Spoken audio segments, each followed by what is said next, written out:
Hey, hey, hey. Time for another Out of This World story from rSpace. Let's face it, when you catch someone stepping out, every excuse becomes just noise. Today on rSpace, it's not just about how it happens, it's about what happens next. Cheating wife said, "It's just physical, I still love you." So I physically removed her from our life and legally took everything she loved. I, 36 male, have been married to my wife, 33 female, for 10 years.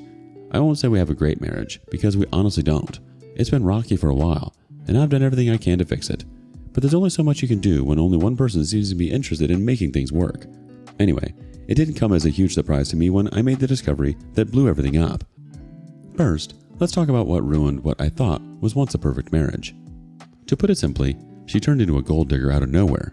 When we started dating, we were both pretty broke, and honestly, we were pretty happy like that. She didn't have huge demands, and we truly enjoyed each other's company. But things changed about 2 years after we got married. That's when I got a new job and I started earning a lot more. At first, it was good for us. We moved into a better apartment, finally started saving, and even started investing. But the money started changing her too.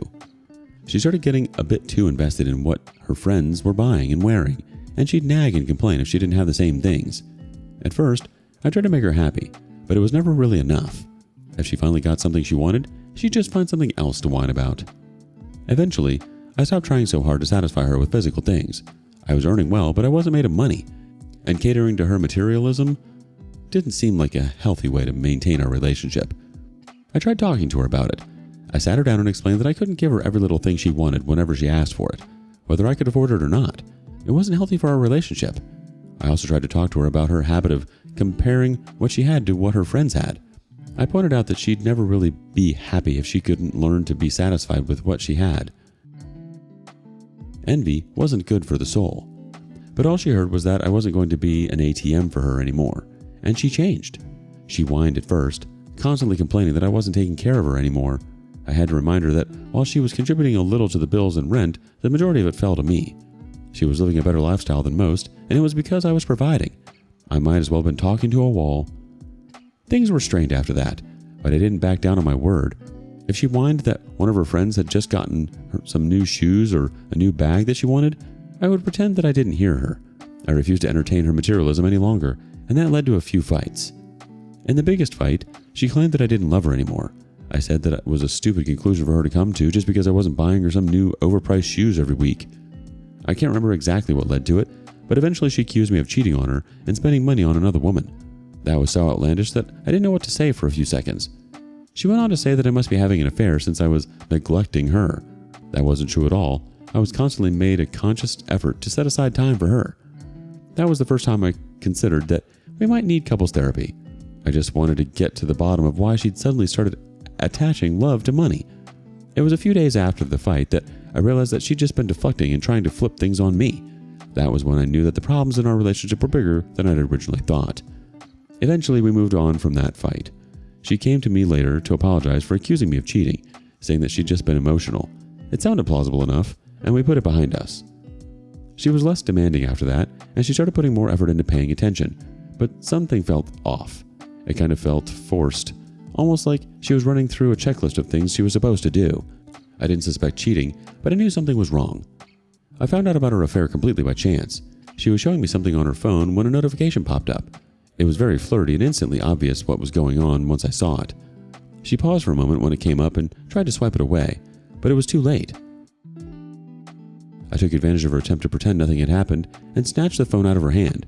She screamed and asked what was wrong with me. She stepped in and tried to get her phone back from me. I ignored her and used one arm to keep her away while I went through her messages. I swore loudly as soon as I saw what was going on.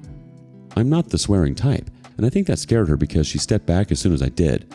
I'm glad she moved back because I was so unbelievably furious that I don't know what I would have done if she was still pushing against me at that moment. Now she was pleading with me to stop reading and just talk to her about it. I didn't listen. It was like a car wreck. What I saw there was completely repulsive, but I couldn't stop looking. I needed to know just what this woman who claimed to love me had been doing behind my back. I don't think I need to go into details. To put it simply, she was sleeping with a guy she met through a friend of hers. She told me it hadn't been going on for long, but there was at least 4 months of messages there. When I was done, I didn't give her back her phone. I just asked why she did it. She couldn't give me an answer at first. She just stood there telling me it didn't mean anything. It was a mistake. I was still furious. My face felt hot and my hands were shaking. It was taking everything in me not to throw her phone. At the wall, at her, I didn't care where. I just wanted to chuck the dang thing into something and watch it break into pieces. I told her to get out of the house. She said, "What?" Like she was genuinely confused, and I repeated myself. I let everything loose. I told her that I was the only one who had been putting in any effort to make this relationship work, and now I found out she'd been sleeping with someone else. It was obvious that she'd checked out of the relationship a long time ago, and it was time to end things. She panicked. She finally stepped closer to me and grabbed my arms. She asked me to give her a chance to explain. My mind was already made up, but I told her to go ahead. She said she still loved me, and that her affair with the guy meant nothing. She'd been out with her friends, had too much to drink, and ended up sleeping with that guy without realizing it. I asked why she'd kept sleeping with him if it had really been a drunken slip-up, like she claimed. Getting his number and meeting up with him for months wasn't exactly a one-time thing. She got quiet again, which pissed me off. I told her to talk, or I'd throw her stuff out of the house immediately. That shook her, and she started crying. She stopped herself from sobbing, but tears still fell down her cheeks. I won't lie, I felt a little bad seeing that, but I didn't feel sorry for her. I just regretted that our relationship had devolved to this point. We used to love each other, and here I was shouting at her while she cried. But I knew she deserved it. Whatever she was feeling wasn't a fraction of what she'd done to me over the past few months. She said that she'd kept going back to him because it was fun. That's all it was about. Fun. She repeated several times that it was just physical and that she didn't have any feelings for him at all. I didn't care whether she was telling the truth about that because it didn't matter. I didn't care if she loved or hated the guy. She'd been sleeping with him, then coming home to me, and she'd even had the nerve to accuse me of cheating on her. That was it for me. Suddenly, I was tired of this farce. I didn't care what she had to say. I didn't want to hear her make excuses for how poorly she treated me. She was talking about fun while I'd been worrying my head off about our relationship for months. She had to go. I still had all that anger boiling in me and no socially acceptable way to let it out. So I vented it by storming upstairs and throwing all her stuff in a pile. Now she was freaking out. She was screaming that it meant nothing, that I was making a mistake, which just made me angrier. When she picked up the clothes I'd thrown to the ground and shoved them back into the closet, I blew up again.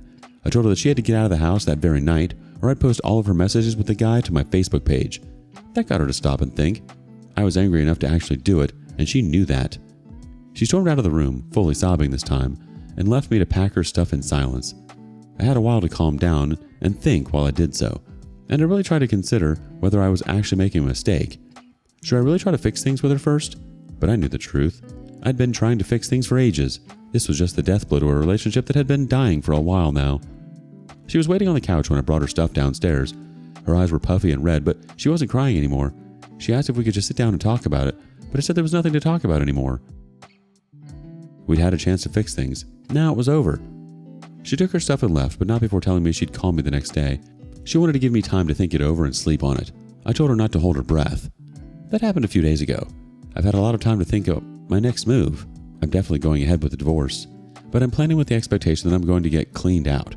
So I wanted to find out if there are any recommendations to help protect myself going forward. Her calling you the cheater while she was off having her fun on the side is peak gaslighting. And now she wants us to talk it out. Please, you're not a therapist, and she's not confused. She just didn't think you'd ever find out. And now she's crying because she lost the perks, not because she lost the partnership. Update. The response to my original post was massive. There was so much helpful feedback. A lot of people attacked me for not getting a prenup. I mentioned in the first post that I basically had nothing when we first got married. A prenup never crossed my mind. I know better now, and I'm definitely insisting on one in the unlikely event that I ever get married again. Her reaction to getting served with the divorce papers was exactly what I expected. She cried a lot and asked me to reconsider. I didn't stick around to get into it with her. Just like I expected, she tried to clean me out in the divorce. I wasn't having it. She destroyed our relationship, and I wasn't going to let her get away with taking half of what was rightfully mine too. My lawyer came highly recommended, and he promised to do his best to get me what I wanted, but he also tried to manage my expectations. He told me she was going to walk away with some things, and I needed to choose what was important to me to focus on. I was going to fight for the usual stuff, like the house, but I really wanted to get her car. It was a Ford Ranger Raptor, and she loved the thing. 2 of her friends had started driving trucks, and she'd insisted that she needed to drive one too. As far as I was concerned, it was too much car for her. She never took it off the road, and she didn't need that much storage space, but she loved it anyway. I told my lawyer what I wanted, which included some other stuff I'd bought for her, but the car was what I really wanted to get my hands on. I didn't tell him it was out of a desire for revenge, and he didn't ask. I'm pretty sure he knew anyway. I didn't spare her during the divorce proceedings. I brought her affair into it and made sure it was known that she was responsible for the failure of the relationship. The infidelity was enough to sway things in my favor a little bit. By the time things were done, she'd been thoroughly humiliated in court. Her affair was brought up several times, and her face went red each time. So how did it all shake out? I got the house and the car. The infidelity made things really difficult for her, and the fact that she wouldn't be able to keep up with the payments made it easy for me to win them. She did get some alimony, though. I wasn't surprised. A woman can tear your marriage apart, and the court will still make you pay her. The only comfort I got from it was that I wouldn't be paying much in alimony, and not for long. It was just enough to cover her rent for some time while she found a new place. But even with her small wins, the loss of her beloved car devastated her. When we found out that I was getting the car, she cornered me outside and really laid into me. She called me petty and childish and said I was doing this just to hurt her. I just laughed and told her she was right. Her lawyer had to hurry over to physically pull her away from me. She could call me whatever she wanted. As far as I cared, I'd won. That reaction was exactly what I'd been hoping for. I'd hit her where it hurt and taken the material possession that she cared about more than any other. But it doesn't end there.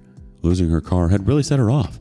She told her family about what I did, and I got a call from her mom asking me why I'd taken her car. Her mom was a sweet woman who I actually liked, so I went easy on her. I asked her if her daughter had told her why we got divorced. She said she told her that we had grown apart and couldn't reconcile some differences. I almost laughed. Irreconcilable differences was a funny way to put it. So I told her everything and didn't leave out a single detail. She was horrified. She asked if I was sure she'd cheated, and I told her I'd seen the messages myself. I even had the screenshots that I'd texted myself.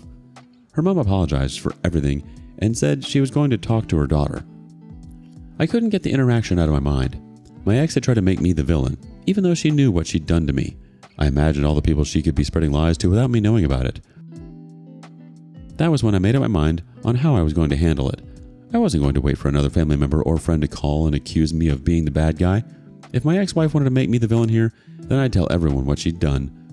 Within an hour of my talk with her mom, I posted the screenshots on my Facebook page and explained everything. The post blew up. Some people commented in disbelief, and a lot of people shared it. Normally, I didn't like putting my personal affairs in public like this, but this was a special situation. I was protecting myself. It didn't take long for my ex to call me. She was furious. She immediately demanded that I take the post down. She'd been getting messages and calls asking if it was true. I told her that I'd gotten a call from her mom asking why I'd taken the car from her, and that I was just protecting myself. She was free to spin the story however she wanted, but I was free to post the truth. She called me 4 more times in the same day, alternating between pleading and threatening me to take it down. She even threatened to sue me over it. I told her that I'd been careful and removed identifying information from the screenshots. She could try to sue me, but she'd need to prove in court that the images came from her phone. Then she'd be on public record admitting to cheating. That got her to calm down a little, and she didn't mention suing me again. Taking the car and exposing her felt like the nuclear option, but she didn't leave me a choice. She'd played me for a fool and played the victim as well. I felt like it was anything goes after that. She hasn't gotten back in touch with me after the screenshots were posted, and I haven't heard anything from her family. I'm sure people will forget about the post sooner or later, but for now, it still gets a view or a share every couple of days, which kind of reassures me. At least everyone knows the truth. You didn't just go after her out of nowhere. You responded to her actions, her lies, and her attempts to take even more after she'd already taken enough. And when she started spreading half-truths or flat-out lies, you told the truth. You're not obligated to protect someone else's reputation when they had no problem trying to ruin yours. What do you think? If you found out your partner cheated, would you be able to forgive them? Or is that a line you can't come back from? Let us know in the comments. And thank you for joining us today on rSpace. Be sure to like and subscribe and hit that notification bell so you don't miss out on our next video. See you next time.